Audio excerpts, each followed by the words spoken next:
আসন্ন জাতীয় সংসদ নির্বাচনে অংশ নিতে যাচ্ছেন সাবেক মিস আর্থ বাংলাদেশ ও আলোচিত মডেল মেঘনা আলম। ঢাকা ৮ আসন থেকে নুরুল হক নূরের গণ অধিকার পরিষদের প্রার্থী হিসেবে নির্বাচনের লড়াইয়ের ঘোষণা দিয়েছেন তিনি। এই আসনটিতে সম্ভাব্য প্রার্থী ছিলেন ইনকিলাব মঞ্চের আহ্বায়ক শহীদ উসমান হাদি।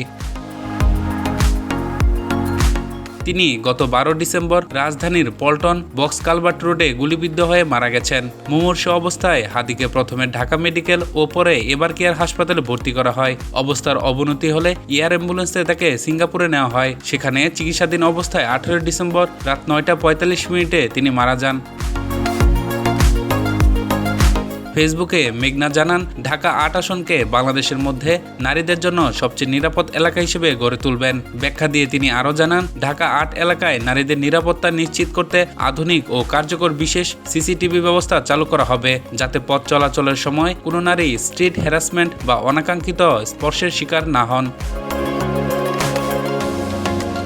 এছাড়া এই এলাকায় একটি বিশেষ ট্রাফিক ব্যবস্থাপনা কাঠামো গড়ে তুলতে চান মেঘনা, যাতে মানুষ নিরাপদে হেঁটে চলাচল ও সাইকেল ব্যবহারের সুযোগ পান।